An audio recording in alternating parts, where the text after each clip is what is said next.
Doesn't matter if you win the thing. Doesn't matter if you come in last place in the thing. There are 98% of the population is not doing the thing. So that's why those things are important to me to do. It's just to keep pushing myself, because if you push yourself mentally, you can push yourself physically.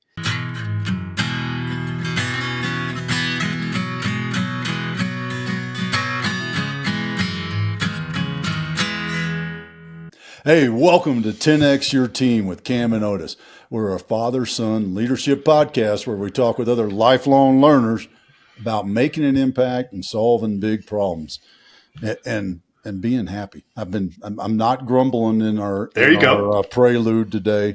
I'll talk about how nice it is outside, and by the fact that our guest and our good friend Travis is going to go for a run right after he gets done with this, because I'm just laying down that gauntlet on you. I know you weren't planning that, but now you will be. No, right? I have to. That's accountability right there, Otis. Thank you. I expect you to text me in about an hour to make sure I did it too. Perfect. As long as you text me to remind me to text you, I'll be get that OODA loop going. Yeah, you know me and how I if it ain't written down and ain't on the calendar to pop up and say, "Hey, Otis, by the way," yeah, that person. Yep. Yeah, great. Yeah. So, Travis, it is good to have you, and like I said, I'm being happy prelude. I am. We were just talking about this, and our condolences with you and your family, your grandpa's passing.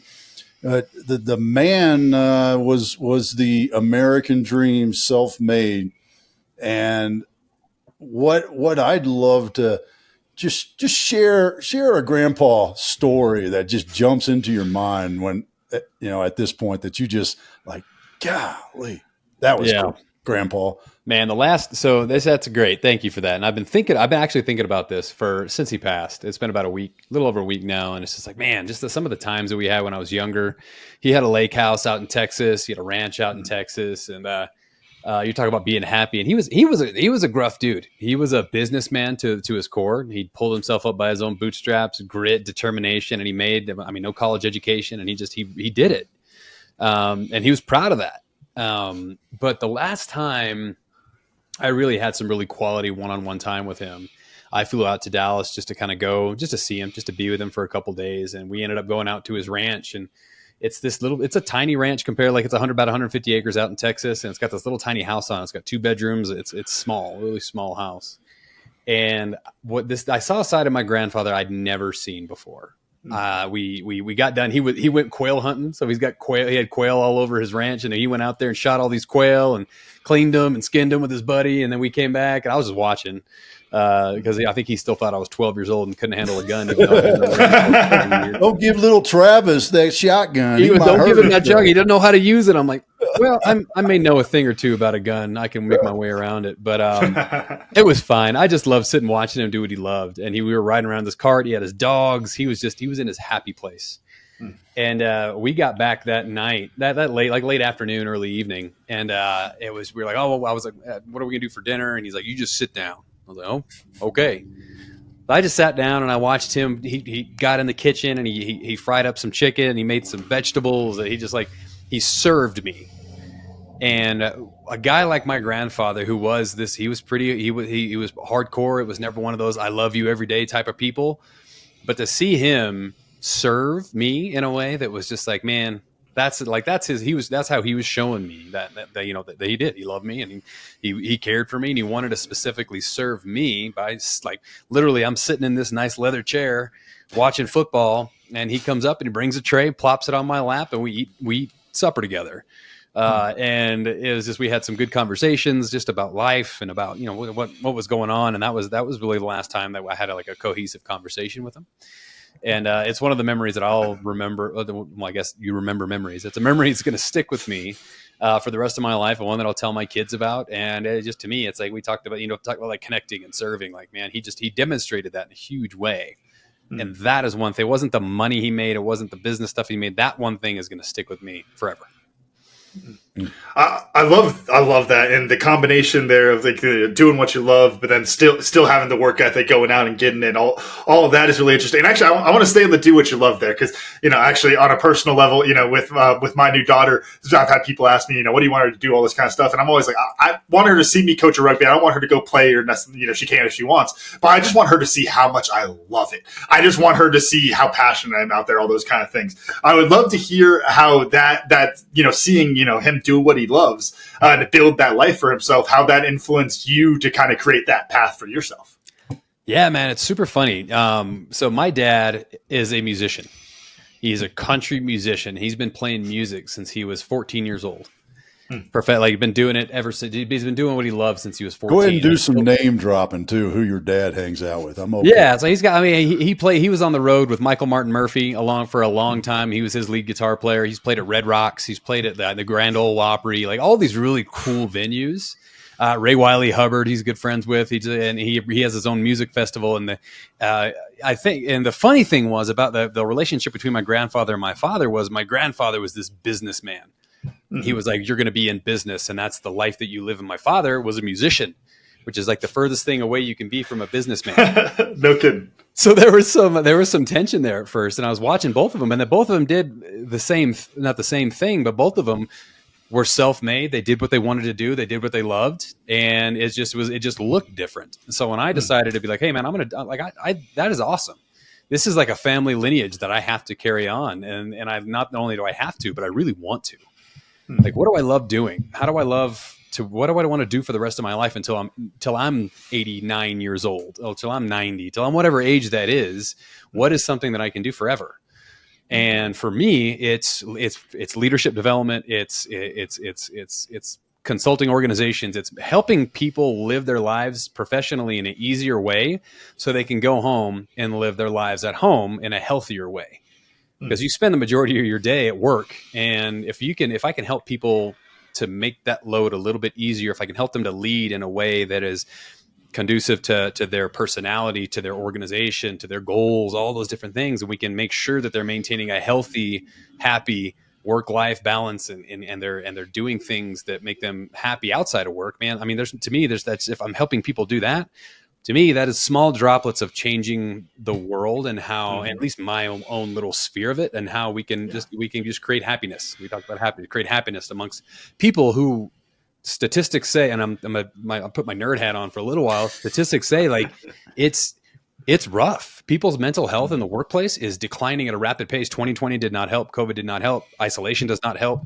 And so like mental health in the workplace is on this fast decline. So if I can do anything in the world to help give people tools, tricks, tips, TTP, whatever that looks like, to turn that around, that's what I need to do. And that's what I love doing, to see that the look on people's faces when they finally be like, okay, man, that worked. I don't have to work 10, 15 hours a day. I can Eisenhower's matrix this thing, and I can figure out what's important and urgent and what's not important and not urgent. And I can put it in that bucket, and we can really go and I can get things done more efficiently, and I can be happier. So that was a long-winded answer to, yeah, I like doing what I do, and I do it because it's in my blood. All right. Well, I'm calling you out though, because you went in the Marine Corps, and yeah, that businessman, self-made businessman, musician, and then you ain't in that line. You're over here, dude.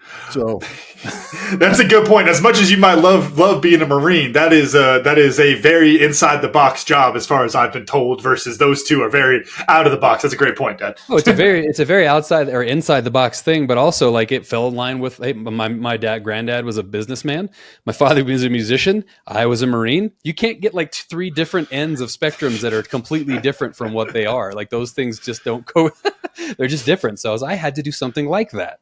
So I just, like, to be honest, and a little bit vulnerable right now, like I joined the Marine Corps because I had no other, like I would have likely, and you hear the story a lot, ended up dead or in jail if I had not joined the Marine Corps.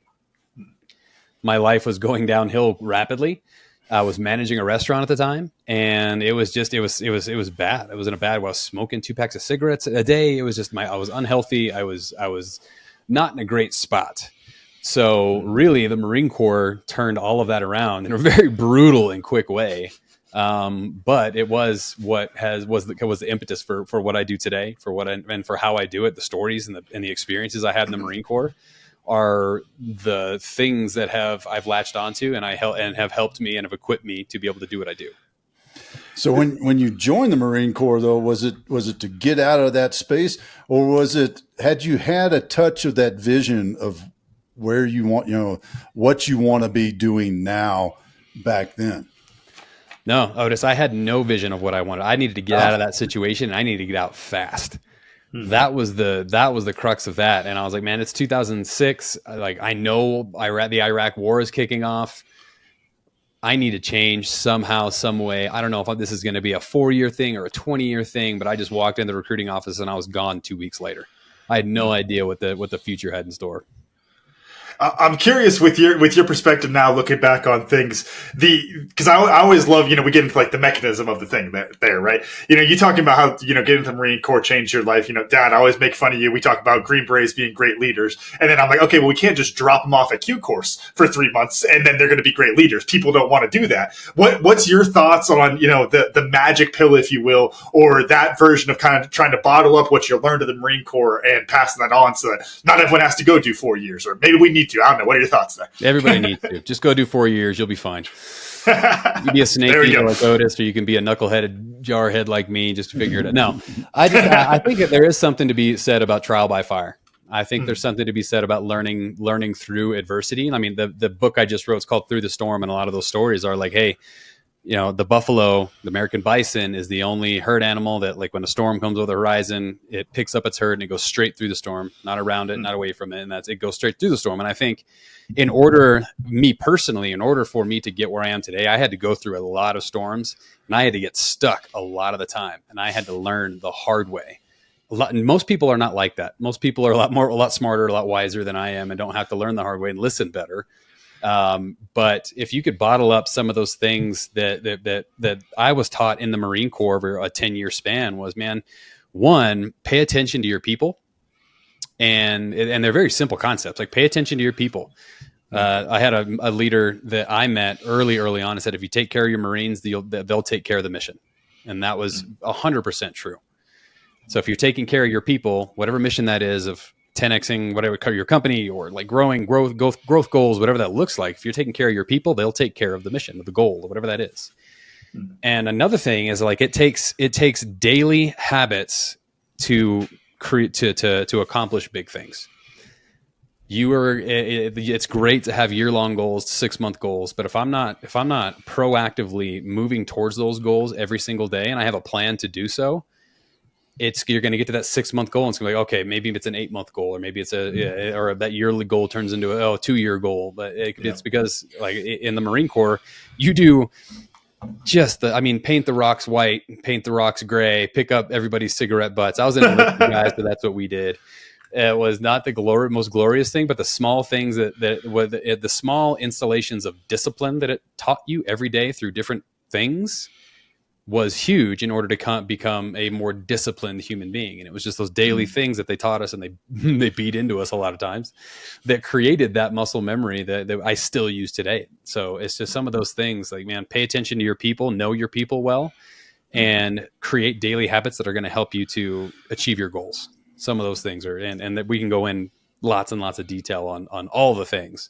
But reach out to me later and we'll talk about that. I think. All right, that's the show, folks. Just reach out to him later. I think it was James Clear who said something along those lines of, it's not the goals, it's the systems that you have in your life that you fall back on. I don't know where mine.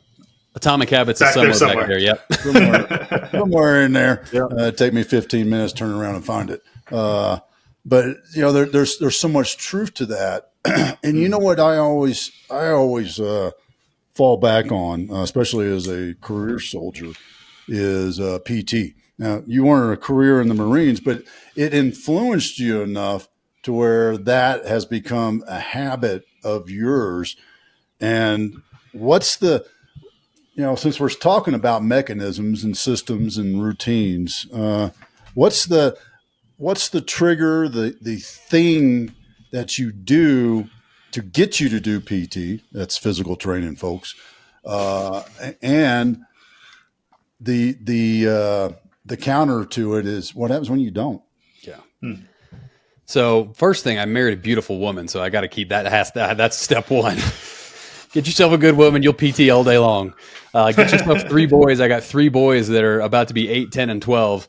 That'll get you to stay in shape pretty well too. But for me, it was a mindset thing. And James Clear in Atomic Habits talks about it. He talks about it so well, about daily habits and making sure that you're putting your systems together. But before the Marine Corps, I was about 250, 260 pounds of just terrible weight. Holy bad. shit, you? Yeah. Folks, he ain't a big man, I can tell you that. Yeah, bad. Yeah, bad. Holy I was crap. bad weight. Wow. So, and I was unhealthy, and what I didn't realize at the time was how badly that was affecting my mental and emotional health and being able to actively lead people. So what gets me up in what gets me into the gym, one is the habit stacking thing. Okay, after this, I need to go do this. After I wake up, I do whatever, brush my teeth, it's straight to the gym, and that's how I set my day out.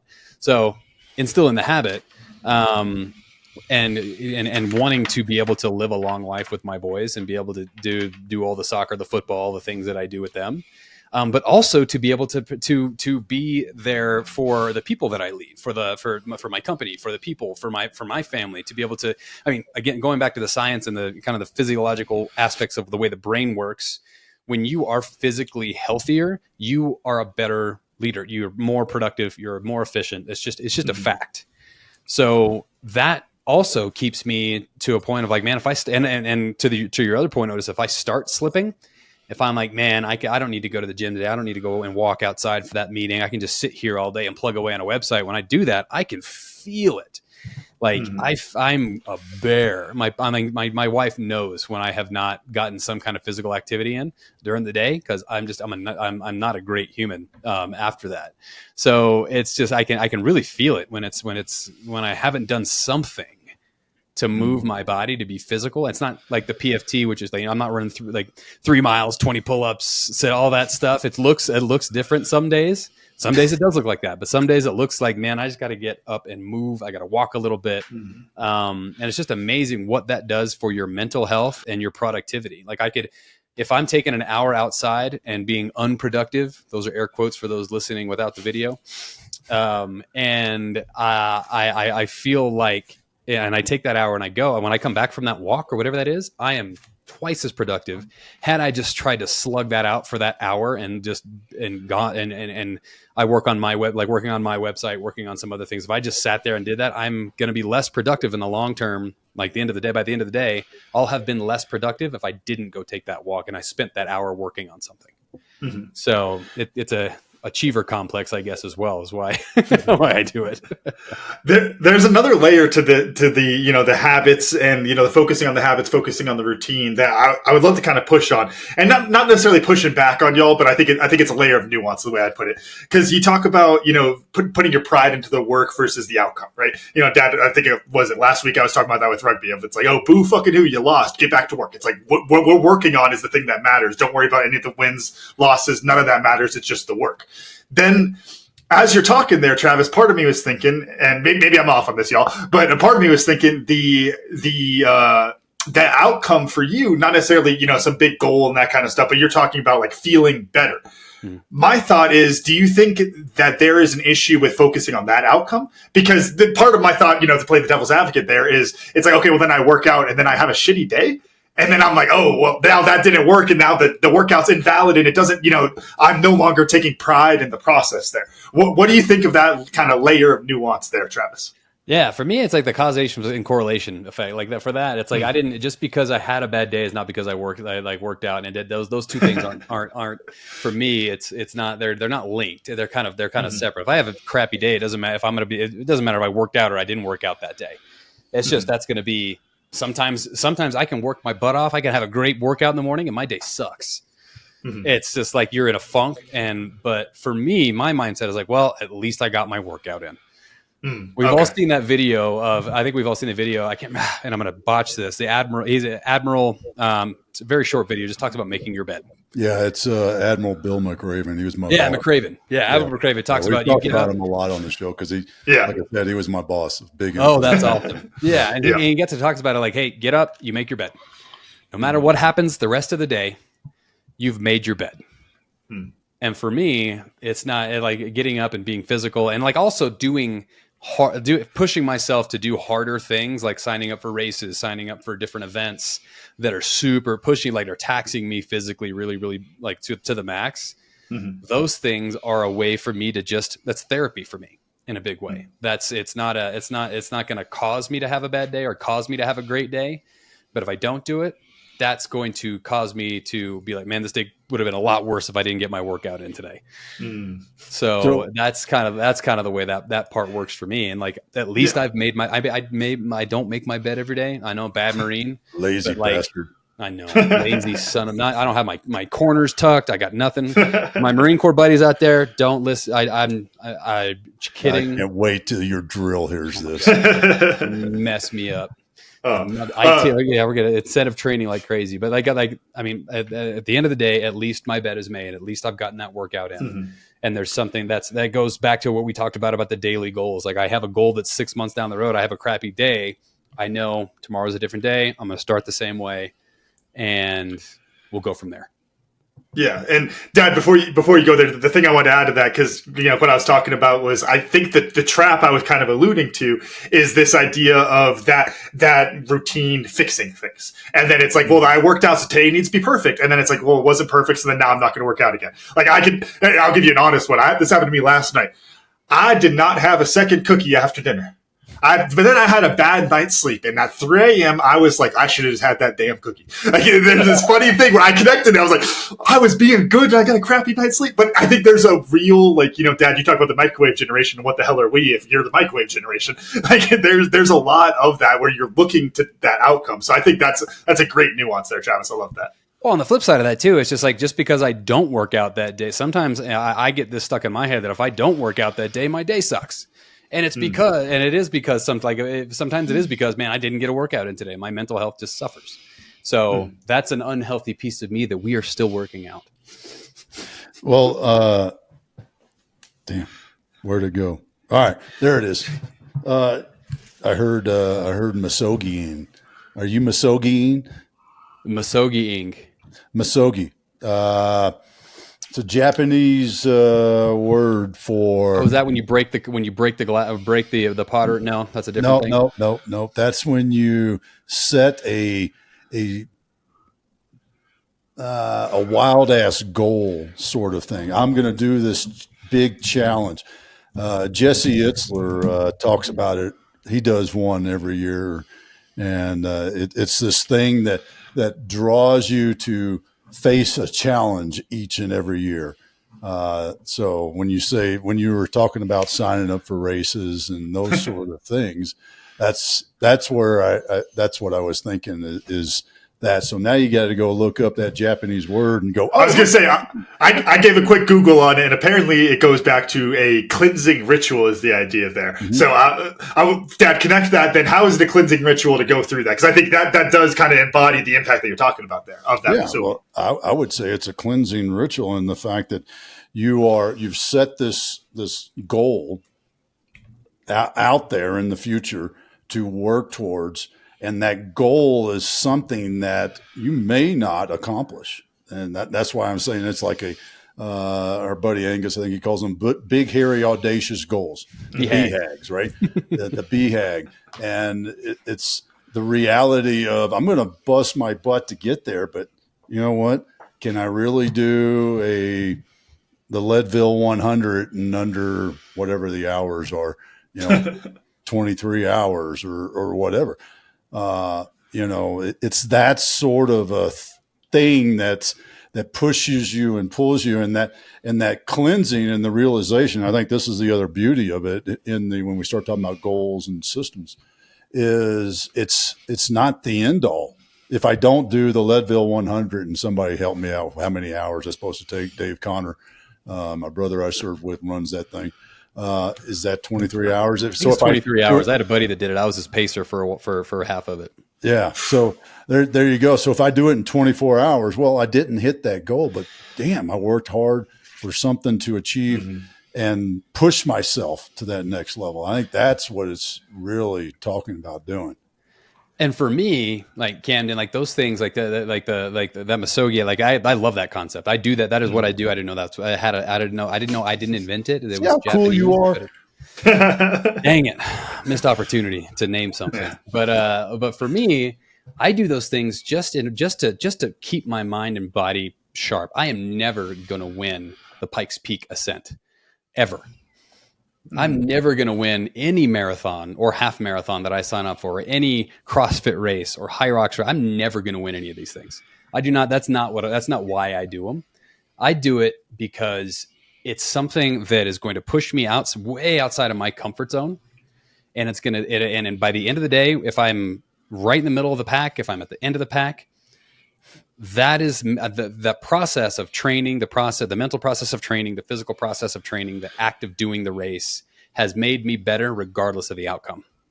The next book, I'm toying around with the idea. It's going to be called Radical Commitment, Never Quit on the Uphill. So, and it's about when you choose to do something, you are radically committed to that process. You're radically committed to doing whatever that is. And it's going to be hard. And if you quit on the uphill to get to that spot, whatever that goal achieve, whatever that is, you're never going to get that feeling of having done the thing. It doesn't matter if you win the thing. It doesn't matter if you come in last place in the thing. There are 98% of the population is not doing the thing. So that's why those things are important to me to do. It's just to keep pushing myself. Because if you push yourself mentally, you can push yourself physically. If you push yourself physically, you can push yourself mentally, emotionally. If you can push yourself in those things, you can adapt those things to creating stretch goals, creating growth strategies for organizations, to showing people that, hey, I do these things, so can you. When I talk about the physical aspect, when I coach people, we have 5 kind of pillars of holistic health for leaders and just people in general. We have mental health, mental health, emotional health, physical health, finance health, which is the business health, and then we have spiritual health. So those are the 5 pillars of what we call the holistically healthy leader. And if we are able to push ourselves in each one of those categories and increase where we are in those, that will in turn just change your entire world. If you can level up in each one of those things, it just changes the way you operate. The thing I'm thinking about is, trying to bring it back into the business world. I think of, you could talk about like 10Xing your business, and the idea of it's like, well, you go in and you come up with 10 different strategies or 5 different strategies to 2X your business. And then one of them will work and you'll hit the 2X, even though you're shooting for the 10X. And I think there's a very interesting thing there. I think that's, there's a lot of validity, like we're talking about here, of, not actually hitting that goal, but the commitment helps you to move forward. That commitment device gets you moving forward.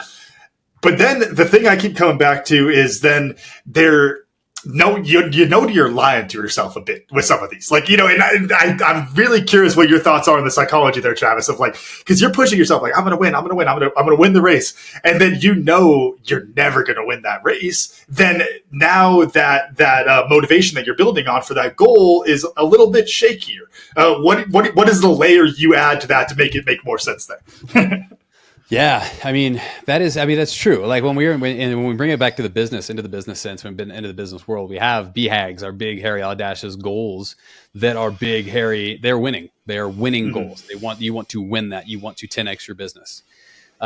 So what you need to do in order to get those things done is you need to create realistic, we can call it smart, whatever. Like you need to create realistic goals that you absolutely know that you can achieve and win. So I say this a lot. If you want to 10X your business, you need your first place to start is to 20X your relationships. That is something that you can do. You can go out. That's not something that you can win that goal. You can celebrate growing your network by 20X by having coffee with people, shaking hands. So when we work with people and they say, I have these huge goals, like, okay, what does that look like? What are the micro goals that you can have that you can celebrate that are going to get you to that end to winning that thing? For like, if you're training for a race and you don't train, you just do the race. You're not even going to finish. You're not going to not win. You're not even going to finish. Yeah. So what within that 2X, if you're looking to 10X your business and you're looking at 5 2X strategies that are going to help you get there, what are the small wins and micro goals that you're going to put in place to get you there? Because one, if you're not celebrating your wins, no matter how big or small they are, you're going to quit. It's not going to, you're just, and you're waiting until that success, that ultimate success happens, which success, by the way, is not a linear path. It is a circular path. It is cyclical. So along the way of that cyclical path, you need to be able to celebrate wins. Otherwise you're going to burn out, and you're not going to even, you may not even start the race. You may not even start what you're doing. So bringing it into the business, like if you have a goal that you are radically committed to, like I'm going to do this goal, and it goes back to the basics of what we've been talking about this whole time. What are the small things that you are going to do along the way to achieve that change? And how are you going to celebrate yourself and those around you once you achieve those things? Because it's a big deal. We grow up in a culture that is so fast paced that we don't stop and celebrating. We don't stop and have ceremony for our boys when they turn 13. We don't stop and like we've missed that primal like celebration factor of enjoying each other in life and accomplishments. If we can get back to that, that will provide the motivation or to get to that next step and the next step and the next step. And then you may get knocked back 2 steps, but you're going to keep going because you've been celebrated, you know what you're doing, and you're moving on. So that's just a mindset shift that you have to have. Like, yeah, you may like if you're going to do this, you have to do some other things in between, and you have to celebrate those wins. What do you think the key is to making that mindset shift? Because I even think back to myself, I'm looking out at the shed right there, Dad, and people have been watching the show for a while. They've been seeing me look at the patch of dirt and then look at the brick, and then I'm looking at the shed, and it's all painted, and it's all nice. And I remember each step I finished in that, I would joke it's a 3-phase project. Just build the shed, then build the casita, then build the room. Real simple, right? Just 3 steps. And each step I finished, whether it was one of those or the smaller steps in between, it was just on to the next one, on to the next one. And I realized how bad I was with this, of not taking the time to celebrate it. Once I finished the whole thing, I had some nice time out there, had family, and we watched a movie on the shed, all that kind of stuff. But what is the key to shifting to not look at that next task that you need to get done, even though it's important, even though it's huge to move me forward and it's part of my goals and it's, it's important to me and my purpose? How do I still take the time? Because I don't know, do you think it feels like a waste to take the time to celebrate? Or maybe that's a better way to ask it, is what is the reason to not celebrate? Yeah, I mean, to me, there's no reason not to celebrate the small wins. Mm-hmm. There's no reason not to do that. But Camden, I relate to you, man. I am like, whenever I achieve something, I'm like, what's next? I'm on to the next. I'm like, that's great. Everything's great. Like right now, I look out, I have a house, we have a car, we have all these things that like when I was 15, I was like, I can't wait to have a house and a car and kids, and I'm here, and I'm like, okay, what's next? That mindset, I think a lot of us can relate to having that mindset of like this what's next mentality. And it's a double-edged sword. It can be great for figuring out and scaling and growing and doing great things in the business world and in your life. But if we don't stop and celebrate those small things, the small wins, we're going to miss everything, and we're not going to enjoy any step of the process to get to whatever goal we set, whether that's finishing the shed, finishing the casita, whatever, finishing all those things. You're not going to enjoy the movie on top of the shed because you're worrying about what the next thing is. So if you can really take the time and one thing that I've that has been really helpful for me in this space, because I am like, man, I am very bad at this, at just always looking towards the next thing. If I surround myself with people who recognize the things that are good in my life and the things that are good in my business, they can point those out to me and be like, man, this is awesome. Look where we are. Because it's hard for us to recognize those internally because it's always something, there always has to be something better. When we can bring in outside perspective and people that we trust, that's a connection piece again.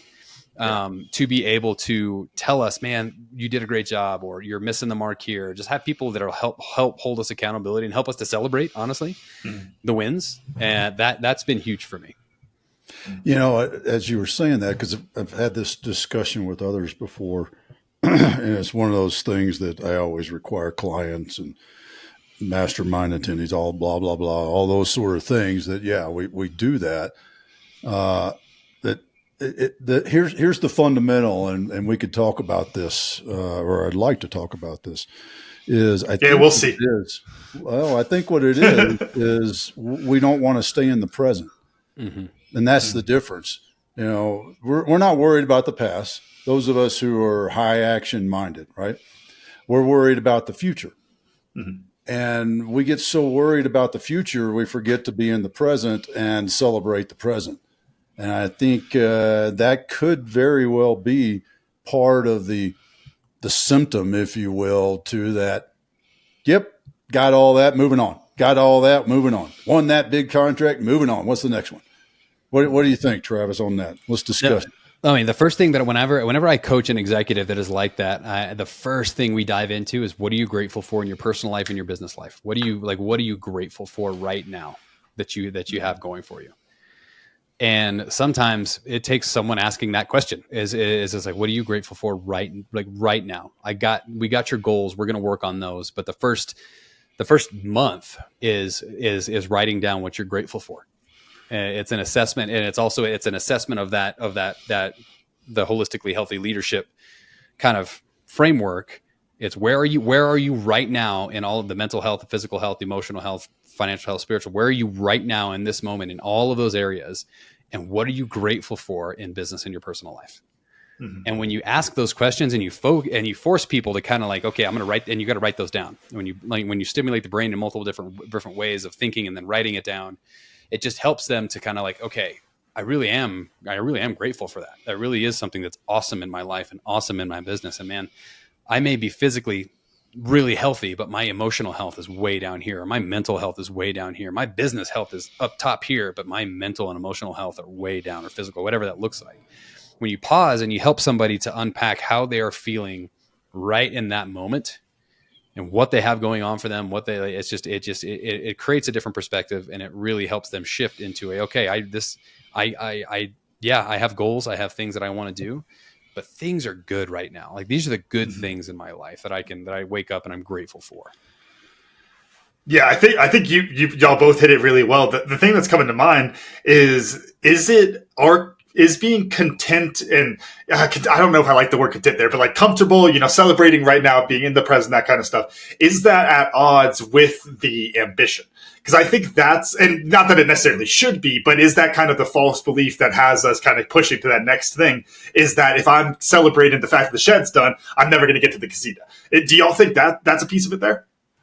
That's the misconception, that if I'm not present and if I'm not celebrating wins right now, that I'm missing out on an opportunity to advance right now. Like that, yeah. It's either or.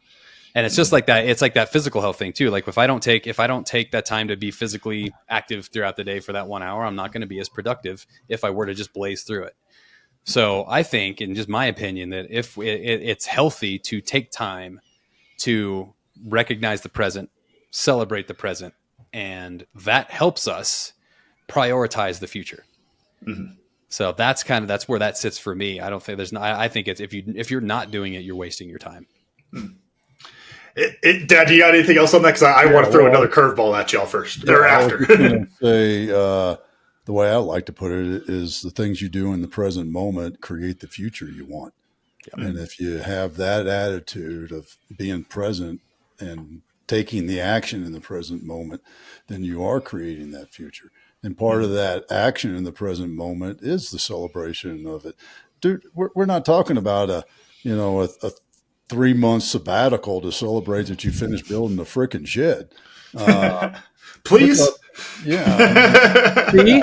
You need it. Yeah, right. I'm talking about, you go sit your ass out there in front of it and stare at it with a beer in your hand. Yes, sir. It's a deep breath moment. That's about it. Yeah, that's what we're talking about. Well, the curveball I wanted to throw at y'all, because this is something else that comes to mind with this conversation, is celebrating losses. I think there's an old Freakonomics that talked about this, and the idea of, the recognizing that the loss is a stepping stone on the way to the win. And so you should celebrate the losses just as much as the wins. Now, I think you could definitely take that to an extreme. If you lose millions of dollars, you probably shouldn't be celebrating.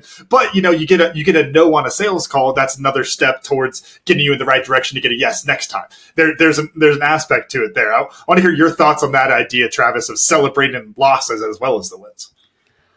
Yeah, for me, it's not about celebrating losses, but it's about learning from failure. Mm-hmm. It's not a celebration, because if you tie celebration with loss, you miss the celebrating for joy. You kind of you muddle those waters. So it's more of a learning opportunity, like for failure and loss. And like when it's more of an opportunity to go back and create a playbook of what you did, after action report. Like Otis, we did this, all the after action reports, what you did wrong, what can you do better next time, and what would you do differently? Like it's a time to go back and reflect. And what I have my coaching clients and some of the people that I'm working with on a consulting basis do is create a failure resume. So it's literally the opposite of a resume. It's a list of failures that they've had in their life in like a paragraph form of what they did, how they did it, and what they learned from it. And it's a list of those things that they can write down and be like, okay, let's go back to this and see where I messed up, see where I had control over something, or I had ownership over something, or responsibility over something. I didn't do that correctly. What did I do? How can I do that differently next time? I think if we don't do that, we do our future selves a disservice, and we're just going to continue to make the same mistakes over and over again. And when we write those down, when we see them, when we have that in front of us, it's not a celebration of loss or celebration of failure. It's a learning, and it's an acknowledgement that we failed. It's an acknowledgement that this happened. It's a way to, in a really healthy way, move on from that in a more productive and scaling way. So that's my perspective on that. I wouldn't say we need to celebrate them at all, but we do need to learn from them. Yeah. And accept them that way, right? Yeah. Screwed that up. How do I do it different next time? Yep. And the whole learning thing leads right into my curveball off the wall question I've been thinking about is like, why the hell do they call it a terminal degree? Because I have yet to meet anybody with a quote terminal degree who isn't always wanting to learn more. I'm going to need a definition. I'm sorry. I guess I'm not into academia as much. Degree would be considered like a terminal degree. There we go. There's that University of Arizona education showing off right here. Also a JD or a PhD or an MD. I mean, there's several versions of it. But why the hell is it a terminal degree? Because you're a great example. You got your doctorate. What else? You went and got a couple of other things after that. That you didn't terminate it. Mm-mm. You can't. When you like, I hate that. I hate the terminal degrees. One, it's like after you get this, you could die. It's like terminal illness. But when we think of terminal degrees, like you're so right. The majority of people that I know at the doctoral level, whether they're medical doctors, Juris Doctorates, whatever that, doctors of education, PhDs, whatever that looks like, that's where a new phase of learning truly begins. Because the cool thing about what I like so getting the doctorate was a way for me to teach. One of the greatest ways for me to learn is to teach. And to continue to pour into that and to be able to gain as much information as I possibly can on a certain stuff. For me, my doctorate's in organizational change and leadership. So, and I'm a huge nerd in that. I love that. But there's so much information out there. There's no way that you can consume it all and be the absolute end all terminal expert in everything you can learn from anybody at any given time, no matter what their education level is. I learn from my 8-year-old every single day. Mm-hmm. And he's in first grade. So if we are not continuously learning, we just talked about it, learning from our mistakes, if we're not continuing to seek out learning, then we have stagnated ourselves and it's time for us to do something different. Mm-hmm. Like if we have stopped learning and we've stopped asking good questions, or even not even good questions. If we stop asking questions in general, I'm a Marine. I ask stupid questions all the time, but they lead to great answers sometimes. Yeah. And I'm not afraid to ask them. Mm-hmm. So it's just like, if we stop learning, man, we've lost the point of why our brains were created the way that they were. Mm-hmm. Yeah. I'm curious then in that kind of vein, then how you balance the academia versus, just all the books behind you and that kind of thing. Because I always think that's an interesting give and take. What you're saying there makes me think back to, I had 2 funny quotes by professors while I was at school here at the U of A. One was that the best skill you'll get out of your degree is your ability to go research and figure something out that you don't know, which I think there's a lot of truth to it. Kind of to your point, it teaches you how to learn. And then the second one was talking ag biz specifically. He was like, I'm not teaching you how to be a manager. I'm getting you ready for someone else to teach you how. And this idea of it's like there's something very valuable in there, but it was still as a setup to go out. You're talking about you want to keep learning. We talk in the show about being lifelong learners. You going back to get 4 more degrees, or you just going to keep reading the books? What are your thoughts and kind of balance of those two? Because I always think it's an interesting thing. Yeah, I mean, if it's a degree program, like right now, I don't have an MBA, so if the government will pay for me to go get my MBA, let's learn more about business. With those that extra year for the GI Bill. Yep. Yep. Maybe it may happen. But I also think there's another thing that I really despise this, and it's an older framework and an older saying is like those who can't do teach, and those who can't teach do. Mm-hmm. I think we can teach and do. Like I think those things have to be simultaneous. And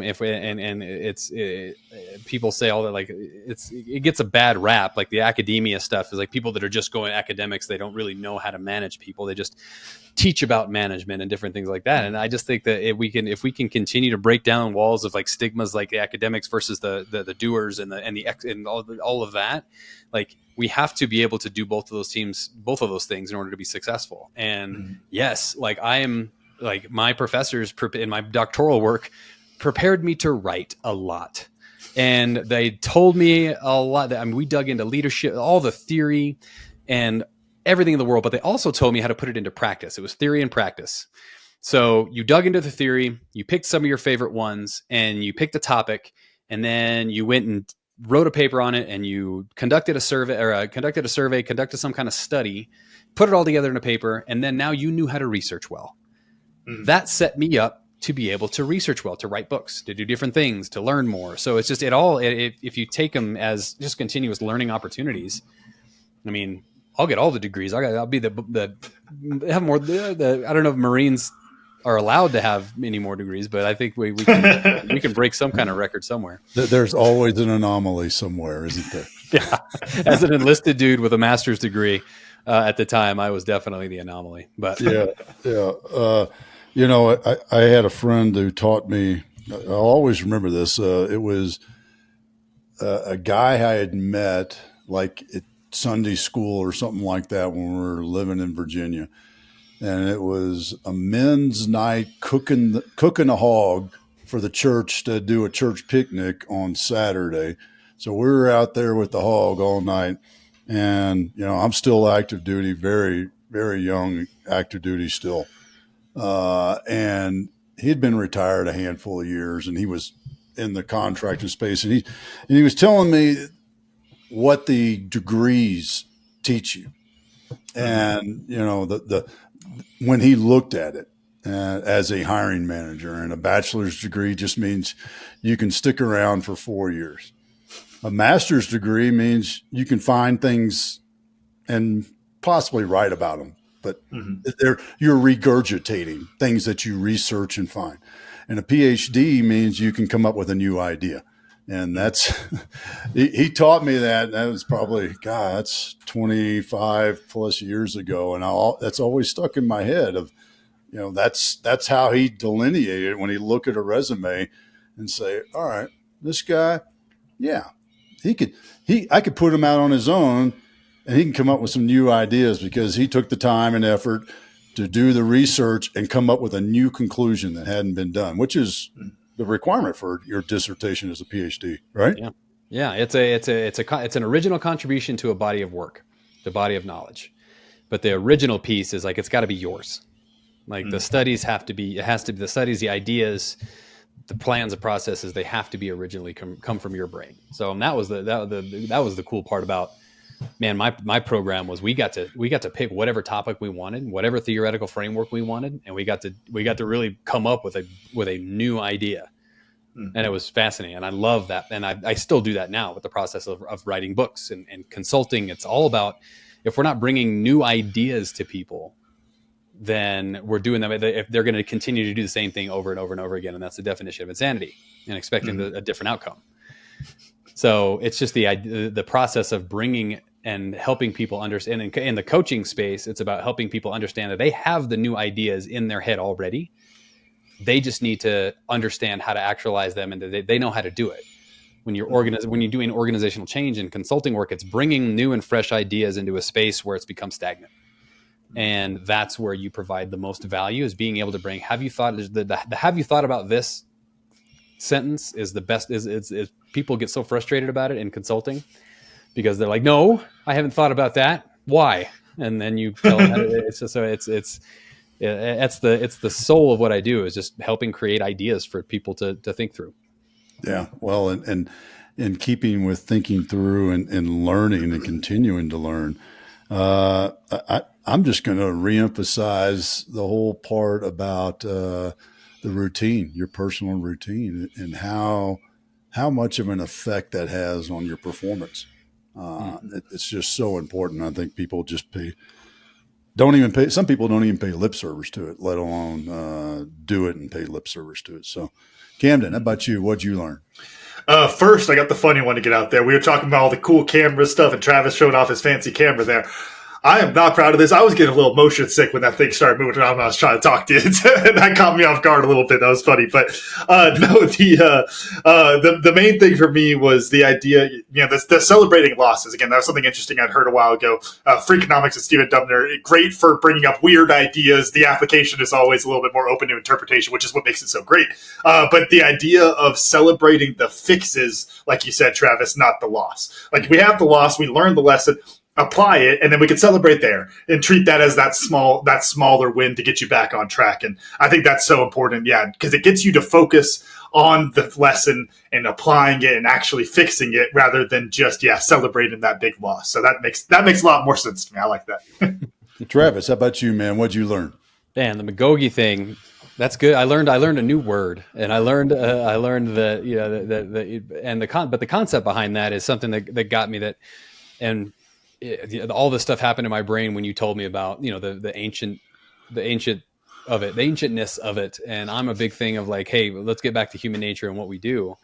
And that's been a part of our DNA forever.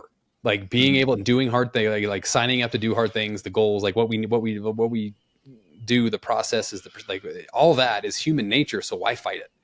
Yeah. That's kind of what came to my mind. Awesome, man. Yeah. Travis, how do folks find you? Get your book, see when you're going to show up on stage next. Yeah, if you go to drthearne.com, that's my website. You can book a conversation. We can have a conversation. You can also look me up on LinkedIn. I think I'm the only Travis Hearne on there, but I look like this. I have my face. You can't miss me on there. He's got a lot of hair gel, folks, for a Marine. So much. I might as well be a Navy SEAL. To John McCaskill, I'm sorry, I didn't mean to say that, but all my Navy SEAL friends, I'm just kidding. But also, you can get the book on Amazon, Through the Storm: The Path to Becoming a Resilient Leader. I just put out a workbook for it, and I am in the middle of working with companies on diving into the book and diving into the workbook and really digging into holistically healthy leadership and being able to do that. So look me up online, look me up on LinkedIn. Grab the book. I'd love to know what you think. If you hate it, don't give me a review on Amazon. Just tell me directly. If you love it, go ahead and review it on Amazon. If you hate it, call call Otis and Camden, and they'll walk you through how to use it as a book stop or light it on fire or whatever you want. Awesome, Travis, man, been great having you here. Always fun to hang out and chat. Yeah, gentlemen, Camden, Otis, thank you guys so much. This is such a cool podcast, and the flow of it is just it's so amazing. Just to be able to have a good conversation. That is one thing that our society is lacking, is having good conversation. So I appreciate the space that you guys provide to be able to have a great conversation. Thanks. Camden, run us out. All right. Thank you all for listening to today's episode of 10X Your Team with Cam and Otis. And a special thanks to our guest, Travis Hearne, for joining us today. Remember, you can watch full episodes of the show on YouTube at 10X Your Team. If you enjoyed today's episode, please make sure to pass along to other lifelong learners in your tribe so they can enjoy it too. Follow us on Facebook, Instagram, and LinkedIn. As always, the full archive of episodes available at www.10xyourteam.net. Thanks again, and we'll see you all next time.